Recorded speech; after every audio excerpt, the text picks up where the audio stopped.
여호와의 말씀이 또 내게 임하니라. 이르시되 예레미야야 내가 무엇을 보느냐 하시매 내가 대답하되 내가 살구나무 가지를 보나이다. 여호와께서 내게 이르시되 내가 잘 보았도다. 이는 내가 내 말을 지켜 그대로 이루려 함이라 하시니라. 여호와의 말씀이 다시 내게 임하니라. 이르시되 내가 무엇을 보느냐. 대답하되 끓는 가마를 보나이다. 그 윗면이 북에서부터 기울어졌나이다 하니 여호와께서 내게 이르시되 재앙이 북방에서 일어나 이 땅의 모든 주민들에게 부어지리라.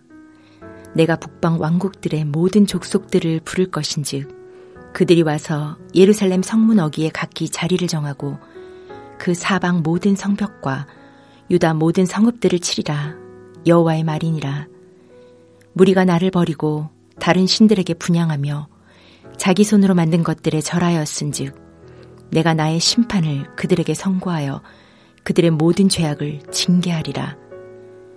그러므로 너는 내 허리를 동이고 일어나 내가 내게 명령한 바를 다 그들에게 말하라. 그들 때문에 두려워하지 말라. 내가 그들 앞에서 두려움을 당하지 않게 하리라.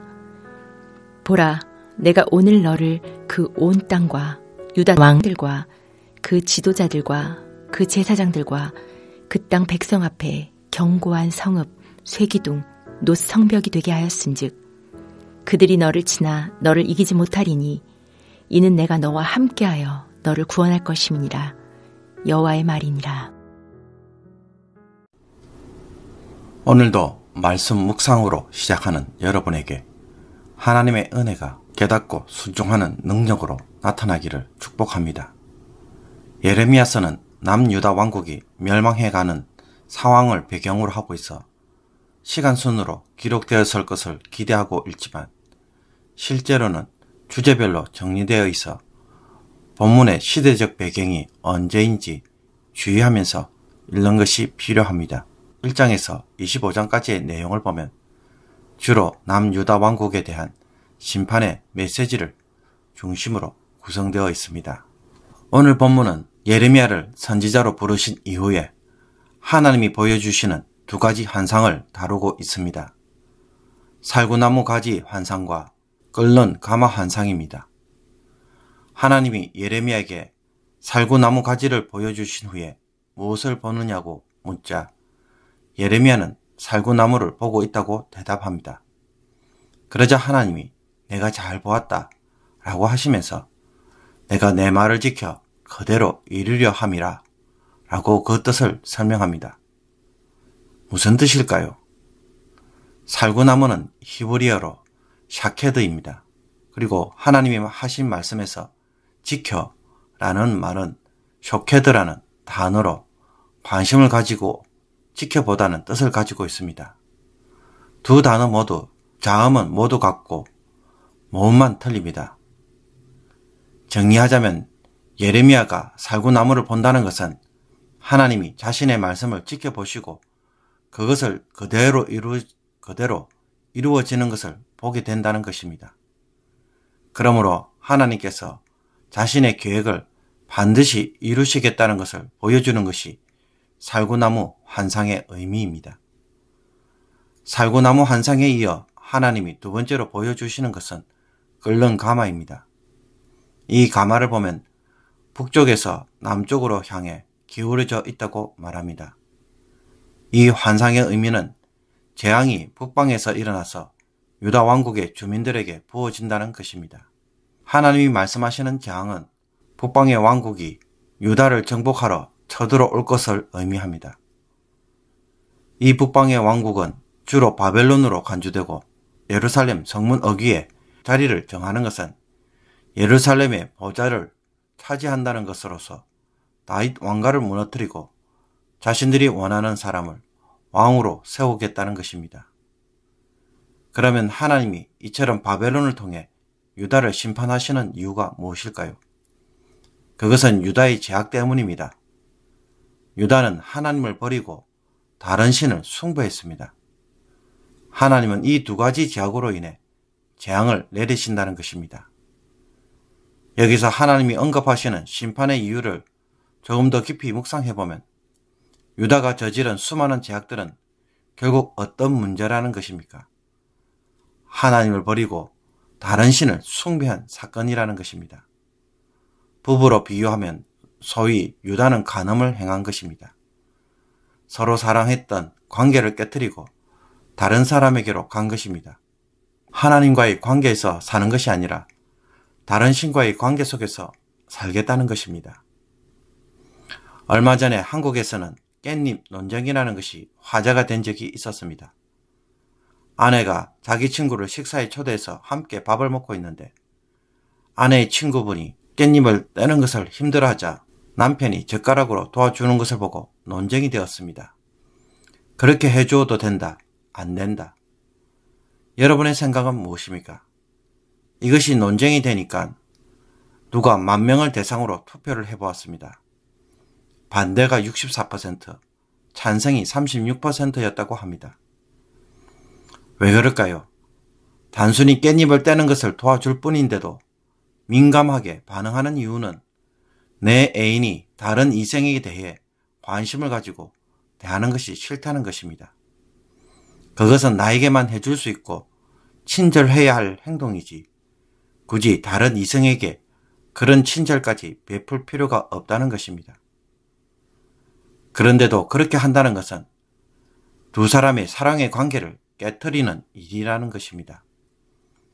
그러므로 잘 보십시오. 우리가 악한 일을 하거나 혹은 선한 일을 해도 그것이 무엇을 가져오면 문제가 됩니까? 하나님과 사랑의 관계, 언약의 관계에 영향을 주면 그것이 죄악이라는 것입니다. 상황에 따라 그럴 수 있습니다. 그러나 잘 생각해 보아야 합니다. 그것이 잘못된 일이라서 하나님이 유다를 치시는 것이 아니라 하나님을 저버리고 우상을 숭배하는 일로 비춰지기에 하나님이 여기에 응답하시는 것입니다. 관계를 무너뜨리는 일이기 때문입니다. 다른 여자를 차에 태워준 것이 나쁠까요? 그것은 차를 태워준 남자의 마음이 무엇인가에 따라 달려 있을 것입니다. 하나님은 그 행위를 질문하는 것이 아니라 그 마음에 주목하고 그것으로 판단합니다. 내가 하나님에 대해 무슨 마음으로 지금 살고 있는지, 어떻게 일하고 있는지가 하나님이 판단하시는 기준입니다. 내가 하나님 앞에서 뭔가 잘못한 일이 없습니다.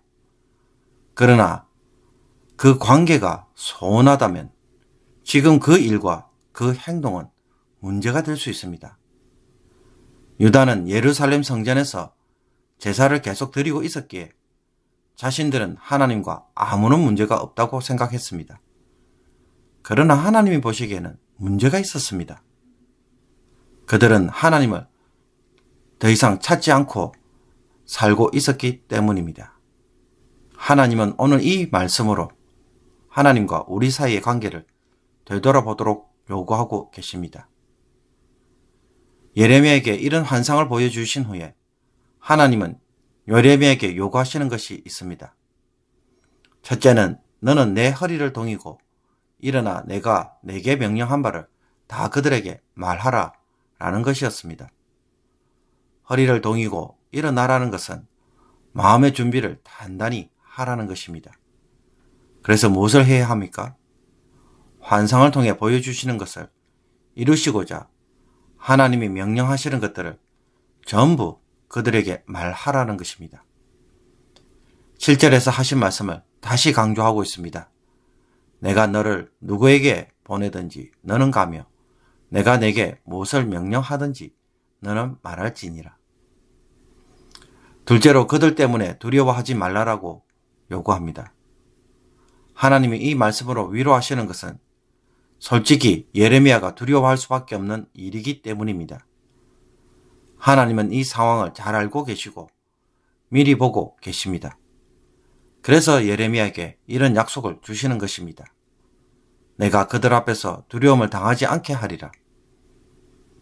예레미야가 두려워하는 것이 아니라 그들이 예레미야를 두려워 떨게 될 것입니다. 그 이유는 하나님이 예레미야를 견고한 성읍, 세기둥, 높 성벽이 되게 하심으로 아무리 쳐도 이길 수 없도록 하시기 때문입니다. 하나님이 예레미야를 위하시면 유다의 왕들과 지도자들, 제사장들, 심지어 그 백성일지라도 하나님과 대적하여 이길 수는 없는 것입니다. 그런데 하나님의 이런 약속과 달리 예레미야의 입장에서 보면 현실은 어떻습니까? 예레미야는 폭탄을 들고 불길 속에 들어가는 상황입니다. 여기서 누가 무엇을 보호해 줄 수 있을까요? 살거나 보호를 받으려면 불길 속에 처음부터 들어가지 말아야 합니다. 불길 속에서 산다는 것은 말이 안 되는 이야기입니다. 우리가 하나님의 약속의 말씀을 들어도 크게 위로가 되지 못하고 좀처럼 순종하지 못하는 이유도 바로 여기에 있습니다. 너무 무모합니다. 처음부터 안 하는 것이 가장 안전합니다. 그러나 하나님이 예레미야에게 주시는 말씀을 보면 하나님은 그런 위험을 전혀 만나지 않을 것이라고 하시는 것이 아니라 견고한 성읍, 세기둥, 놋 성벽이 되도록 하겠다고 합니다. 공격은 받지만 결코 무너지지 않도록 하신다는 뜻입니다. 고난을 받지만 넉넉히 이기도록 하시고 죽을 듯이 달려들지만 예레미야의 생명은 함부로 취하지 못하도록 한계를 그어놓게 하십니다. 욥이 시험을 받을 때 사단이 모든 것을 할 수 있었지만 그의 생명만큼은 취할 수 없었던 것처럼 제한된 범위 안에서 이 모든 것이 일어나는 것입니다. 그러므로 하나님의 말씀에 순종할 때 경험하는 고난에 대해서 우리가 당황하며 두려워할 이유가 없는 것입니다. 철로 역정을 보면 순례자가 아름다움이라는 성을 보고 그곳에서 쉬고자 문지기가 있는 집으로 가까이 갔을 때 길을 가로막고 있는 두 사자를 보고는 겁을 먹었습니다. 사자들 사이로 가다가는 죽을 것이 너무나 분명했기에 돌아서려고 하자 문지기가 이런 말을 합니다. 당신은 그렇게도 용기가 없으시오. 사자들을 무서워할 거 없어. 저 사자들은 사슬에 묶여 있어. 현재의 믿음을 시험해보고 믿음이 없는 자들을 알아보기 위해 거기 놓여 있는 것이오. 길 한가운데로만 걸어가면 아무런 상처도 입지 않을 거요.